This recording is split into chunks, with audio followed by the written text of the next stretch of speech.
Welcome to New Orleans Insider Tours.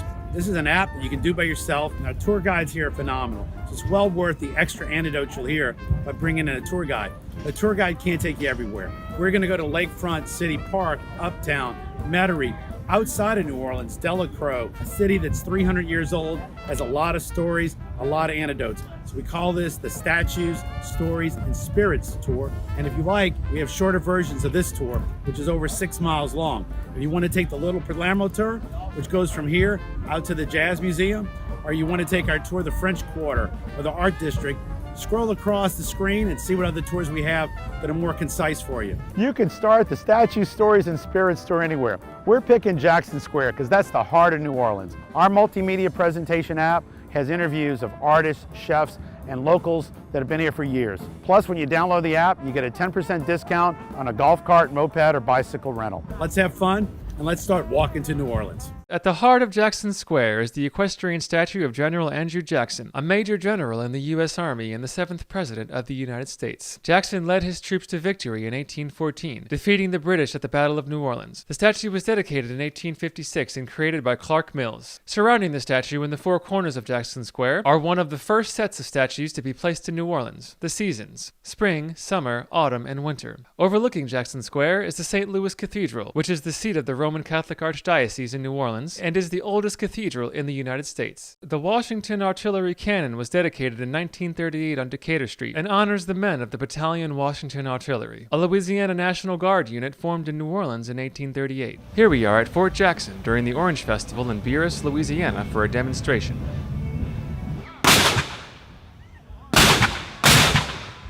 The statue of Joan of Arc was dedicated in 1972 and created by Emmanuel Fremier. Located on Decatur Street, it was commissioned by Emperor Napoleon III in 1875. However, it wasn't until 1999 that it finally reached its present location. Hi there, welcome back to Celebrating Culture. We're here at the Cabildo with Lieutenant Governor Billy Nungesser. Billy, welcome to the show. Glad to be with you. How you doing today? I'm doing great. So you've had a great 3 years as Lieutenant Governor. Tourism is booming in Louisiana. And here at the Cabildo, this is like the heart of where people come. It is. You know, when we took office, this building has not seen a new exhibit in 30 years. The wax on the floor was 10 inches thick. Through a lot of hard work, and the walls were leaking. We've got everything secure.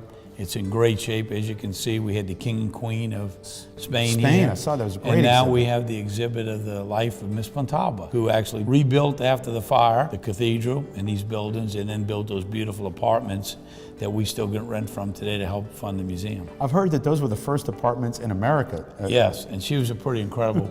Imagine a woman in that day in the construction business, and she was a force to reckon with. My favorite story is the reason Andrew Jackson is sideways in Jackson Square is she had a crush on him, and she wanted to sit on a balcony and have him looking at her every morning, tilting his hat, rearing up in his horse. So I could use her political stroke today. Know that she had that kind of influence in New Orleans in those days.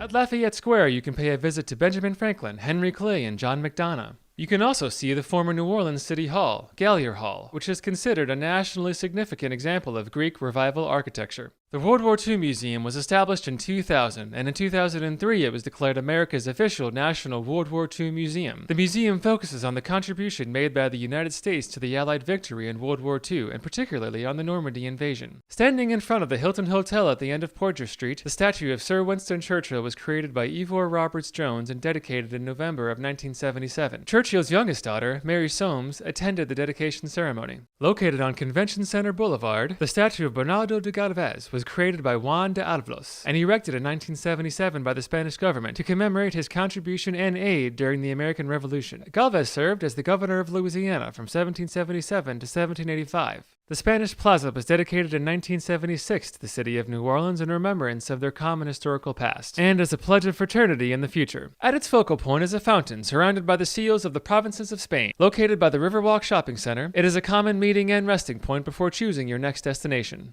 Waldenburg Park was created in the late 1980s and named after philanthropist Malcolm Waldenburg, who helped fund its construction. The park features several sculptures, including the New Orleans Holocaust Memorial sculpture created by Yakov Agam and the Monument to the Immigrant created by Franco Alessandrini. Here you can also hop on the steamboat Natchez for a lovely cruise down the Mississippi River. At the corner of Decatur and North Peter Street is the statue of Bienville, dedicated in 1955 and created by Angela Griagri. Bienville founded New Orleans in 1718. He is pictured with Father Anthonys, who accompanied Bienville and his brother. Bienville is also pictured with an unnamed Choctaw Indian.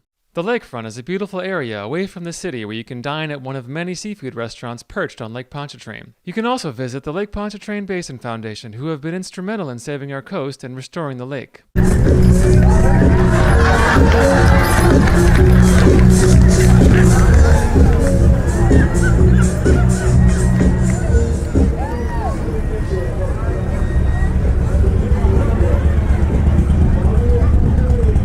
Lee Circle was dedicated in 1884, just prior to the World's Fair. For more than a century, it has been a place of remembrance for the 11,000 Louisiana Tigers of the War of 1861 who did not return home. There has been a proposal to rename it Victory Circle to honor those who served in all the wars, specifically Purple Heart recipients, Gold Star families, killed in action, and missing in action. Over 100,000 Americans are buried overseas in places such as Montfaucon, France. Lee Harvey Oswald. Oh, yeah. You know, 1963, most people don't realize that Lee Harvey Oswald was in New Orleans. He had an office with a former FBI agent, who I'm a former FBI agent, by the name of Guy Bannister at 544 Camp Street, where the Federal District Court building is now, corner of Lafayette and Camp. He was handing out leaflets called Fair Play for Cuba, and which is kind of a pro-communist group and pro-Marxist group, and he was arrested about 4 blocks from here in August of 1963. Just a few months before he assassinated Kennedy. Exactly, before he returned to Dallas. And we have no marker there either. No. So you walk by it, people are walking by that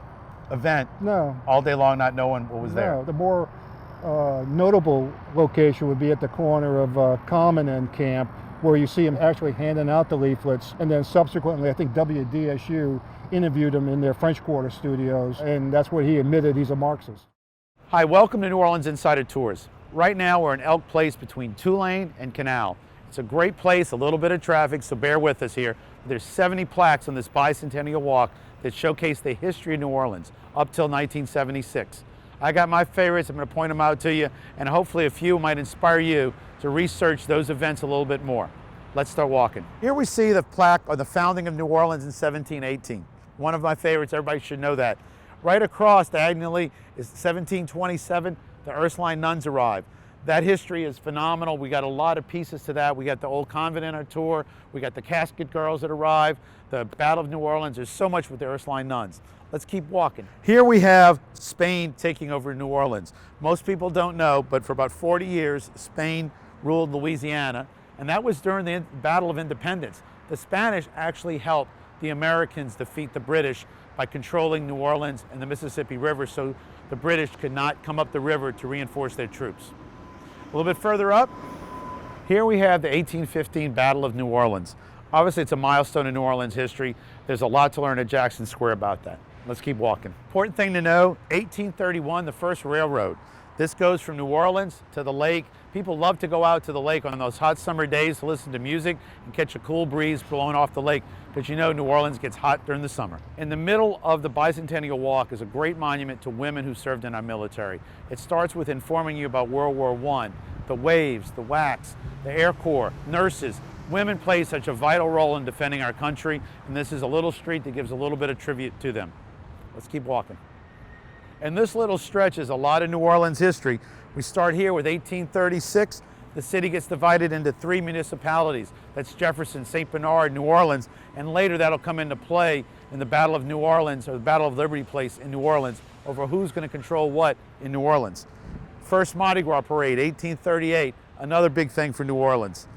Public schools were organized in 1841. John McDonough, a few years later, would leave his estate, which was valued to be the biggest in the country at the time, to help New Orleans public schools for both white and black students. The next plaque is one of my favorites because I'm an engineer. I was a chemical engineer for a while. 1846, Norbert Riglio is a chemical engineer who's a free African American in New Orleans. he invents the three-stage evaporation process, which greatly reduces the fatalities coming from distilling sugarcane. As we saw a few plaques ago, the public school system was set up in 1841, and in 1850, John McDonough funds it. There are numerous McDonough schools around the city. One of my favorites is I used to play chess. Paul Murphy, the chess champion, conquers Europe. He's a New Orleanian. 1883, train service arrives in New Orleans. This is because of Jefferson Davis. He had the idea in 1854 when he was Secretary of Defense for the United States to build a railroad from San Francisco through Los Angeles, Texas, Houston, and into New Orleans. It finally got here in 1883. 1885, this is actually, I think, an error. To me, it was 1884 was the Cotton Exposition in New Orleans. The Lee Monument was put up to help attract people to that. It was a great iconic piece. It was put up a few months before the exposition happened. A lot's going on in New Orleans after the Civil War. We got Mother Cabrini arriving in 1892. Yellow fever is still rampant. She takes over and builds orphanages, and she ends up becoming a saint, America's first citizen to become a saint.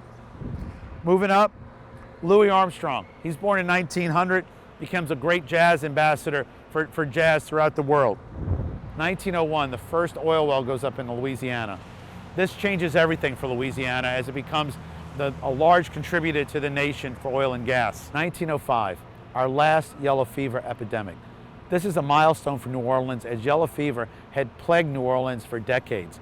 4,000 or 5,000 people would die a year from an outbreak of yellow fever, but it's finally stopped in 1905. This section has a couple of plaques that catch my eye. 1910, E.D. White from Louisiana becomes Supreme Court Justice of the United States. 1911, Mahalia Jackson is born. E.D. White is best known for striking down the laws that disenfranchised black voters.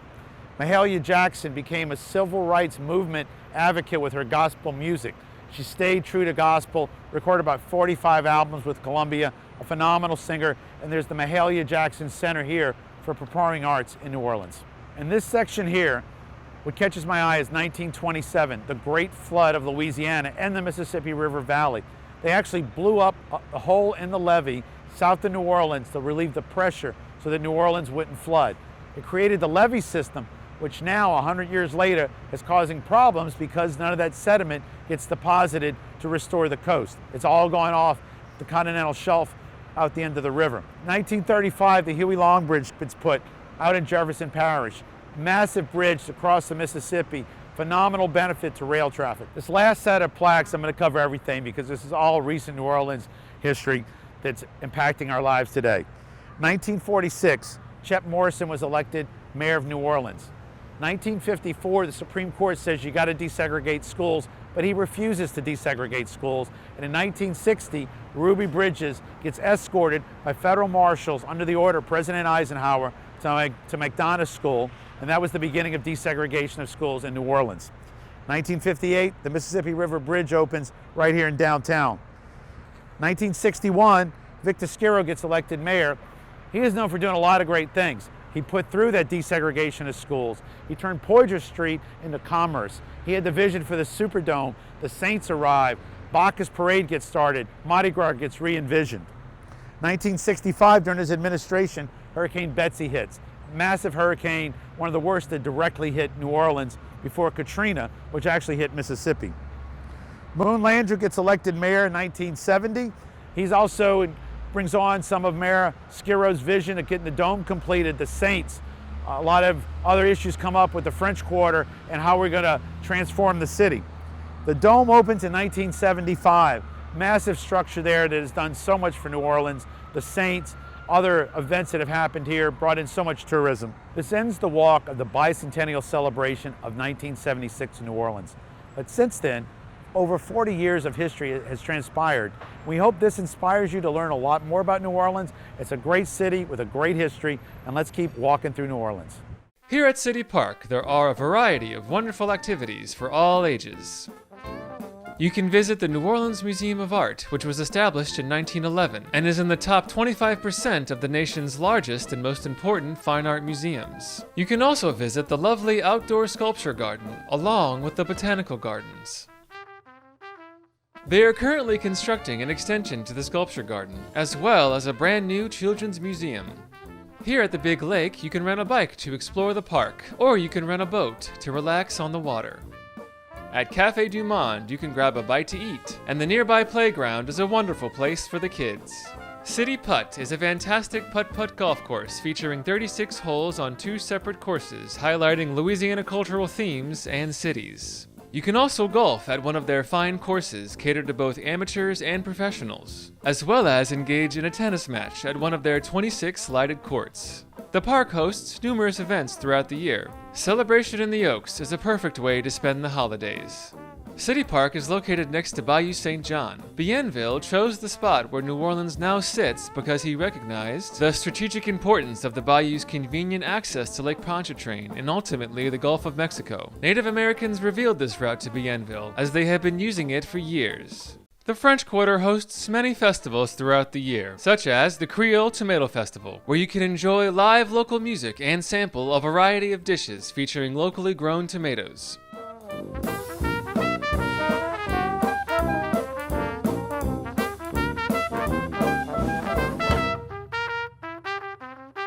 The Po' Boy Festival on Oak Street occurs every November and features 60 delicious variations of the classic sandwich, while some of the best local bands provide live music.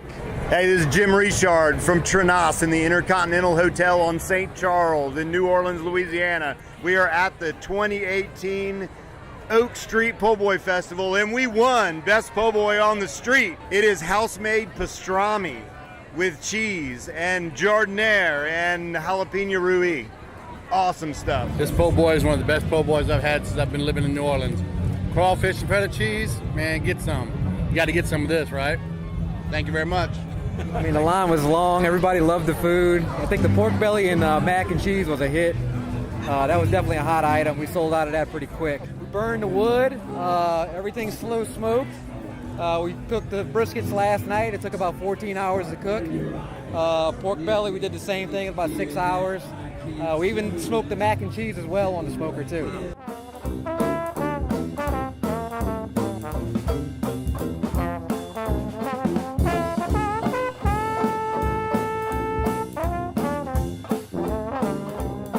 A portion of the proceeds from the Oak Street Po' Boy Festival also benefits Son of a Saint, a nonprofit which exists to enhance the lives of fatherless boys. Hi, welcome back to Celebrating Culture. We're here at Governor Nichols and Royal. I'm with Mark Royce and his lovely mom, Evelyn. Hi. Welcome to the show. So Nice Mark, to be here. tell me where we are. We are here on the corner of Governor Nichols and Royal, as you said, and this is a very historic house here in the city and perhaps the nation, one of the most haunted houses, as my mom knows so much. We live right across the street and we see their tours every night in abundance, and there's something going on in there. But so this house, Yeah. this is this was in the Wax Museum, this house, Yeah. it was depicted. Right. What happened in this house? Well, she was a big socialite in the city, but behind the scenes there was something very odd going on. The city did not know about her. Delphine Laurent was her name, and she was a retired doctor was her husband, and they had something going on up on the top chambers there in the old slave quarters, which back in the day were up in the top rafters of the home. And apparently there was a sort of a chamber there, and it was only made known when there was a fire in the house and one of the slaves had jumped and were looking for help there and leaped to her death, and one thing led to another. It created an entry for her exposure to be, everything to be exposed. Did she end up running away? She ended up running away. It was quite a scene that that evening, and it was a fire and everything sort of broke loose, and the whole community was just sort of like made aware of, like, oh my God, these atrocities have been happening all this time in this house and nobody knew. So it's kind of like other things that we've known in the past that nobody knew what was happening until they... But New Orleans, especially this area, has ghost stories. People love to hear the ghost stories like this one. The Ursuline nuns, the vampire girls, that's another one. The Barkeys house is one. There's several of them. The Sultan's house, the Blacksmith's house, and many of our leading hotels and some of our restaurants have that.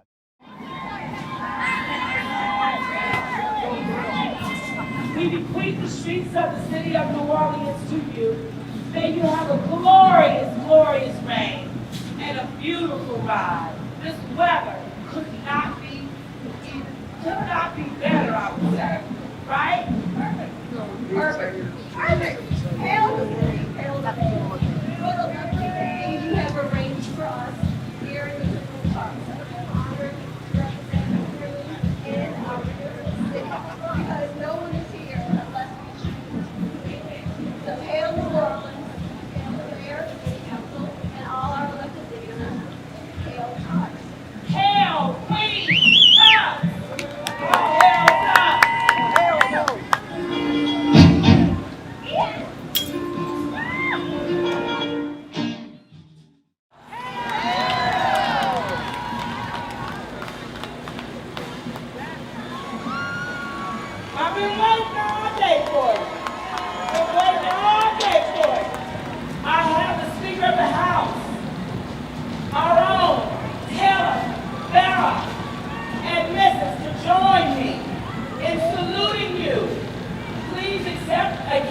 We are here, and let me tell you, we bequeath the streets of the city of New Orleans to you this afternoon.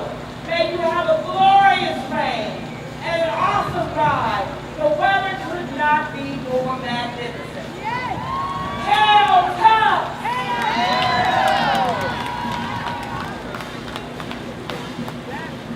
King, it is our pleasure to be sharing the afternoon with you. Congratulations on your reign and enjoy. What a great parade you led. Congratulations. Hail King.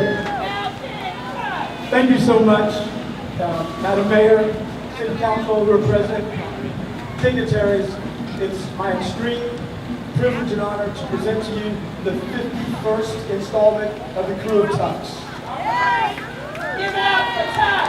Madam Mayor, very quickly, I've been living in Broadmoor for so many years. I want to thank you for your service to the Broadmoor neighborhood after Katrina. We couldn't have done it without you. Thank you. Also, I'm honored to be here in front of you in this historic occasion, your first monument, and now I'm here also with you. Thank you so much for your amazing service to the city. We thank you for that as well. Thank you so much. Join me in saluting. Hail, Tuck! Madam Mayor,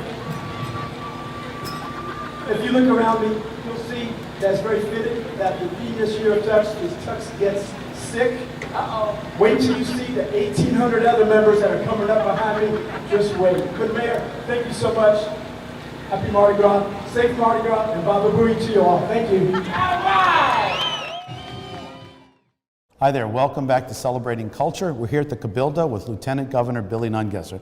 Billy, welcome to the show. Glad to be with you. You got a lot of great movie sites in Louisiana. My favorite saying about the movie industry, people want to go where movies were shot and where people were shot, like Bonnie and Clyde right here in Louisiana. We learned that on our tourism trips, that people want to go see where those movies were filmed. Steel Magnolia put Natchitoches on the map. The first Tarzan movie in Morgan City filmed. NCIS New Orleans drives people to New Orleans every year. We did a study to help save the tax credits for the movie industry, and it showed that 9% of everyone that comes to Louisiana they're heavily influenced by something they saw on TV and a movie. That's a little over 1.3 billion economic impact to Louisiana. So the movie industry is a big part of our tourism industry. We want to continue to work with the movie industry. We want our movie producers and filmmakers to identify the city and town they're in, and we want them to leave behind an artifact. So one day we can have that great movie museum with an artifact from every movie and TV show that was filmed here in Louisiana. Well, we were filming in Ile de Jean Charles, and they left the orange rescue container from that movie site. So we're hoping to do that and start really building a network with the movie industry. And Bacchus this year highlighted movies. Yeah, so it's a great thing. It's an economic, it's something that's growing in Louisiana. And since we stabilized the tax credits, more people are coming back. I became good friends with Kevin Costner doing the oil spill. When he looks at a script, he looks at whether he likes it and where is it being filmed. And he always gives a leg up if it's Louisiana, because he loves the people, he loves the food, and he loves the way we treat them when they come here. So he was in the Highwayman about Bonnie and Clyde's life recently, filming here in Louisiana. Located next to the American Italian Cultural Center is a beautiful outdoor fountain designed in the architectural style of ancient Rome. The centerpiece of the fountain is modeled after the lands of Italy and Sicily. Back in 1860, Giuseppe Garibaldi left Genoa with 1,000 volunteers and landed in Marsala, Sicily. From there, he led a successful campaign that eventually ended in Naples, playing a significant role in the Italian unification.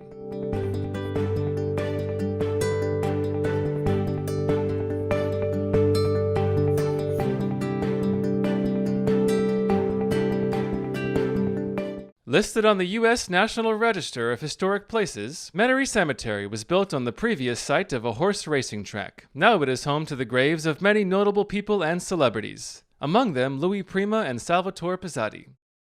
You can also see the large burial sites of many Italians who pooled their resources together so they could be laid to rest, as well as the largest collection of elaborate marble tombs in the city.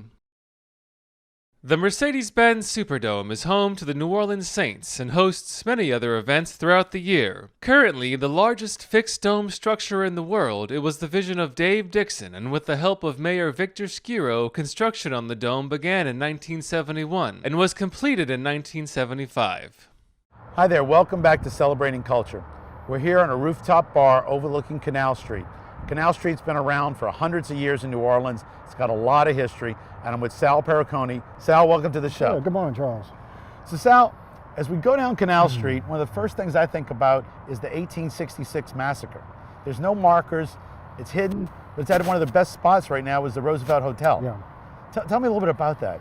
Well, right after the Civil War, there was a contention about the election for governor, and we're entering into a Reconstruction period.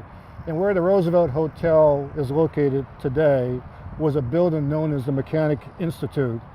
And on July 30th, 1866, people representing the Democratic Party back then raided the building where people, predominantly black people, were registering to vote, probably for the first time. And a group of whites and some members of then iteration of the New Orleans Police Department raided the place, and they had a major gun battle, and they killed approximately 44 people there, right about where, like I said, the Roosevelt Hotel was located. I understand that event, 1866, led to the Republicans getting control of Congress and getting the 14th Amendment passed, which we deal with today. Yeah, the 14th Amendment was eventually ratified by all the states in 1868, 2 years later, which gave the citizenship, among other things, to newly liberated slaves. So when the Civil War ended, we don't think about it. We think slavery ended, but then you have to deal with rights, civil rights, who's a citizen, voting. So all those issues weren't resolved. No, you had 3 remedial amendments passed after the Civil War, and the 14th was one, the 13th and the 15th were the other 2. 3 remedial constitutional amendments which gave voting rights, citizenship, and ended formally, the 13th Amendment formally ended slavery. If you're in New Orleans and you're at the Roosevelt Hotel, you're actually standing at a place that led to the 14th Amendment. Exactly. Yeah. Not many people know that. When people say this is historic Canal Street, it's just not an aphorism, it's true. Chep Morrison was mayor of New Orleans from 1946 to 1961. During that time, he traveled extensively to Latin America to promote trade with New Orleans. Morrison's wish to reinforce ties with Latin America was expressed with these Basin Street monuments to Central and South American historical figures: Benito Juarez, Francisco Morazan, and Simon Bolivar.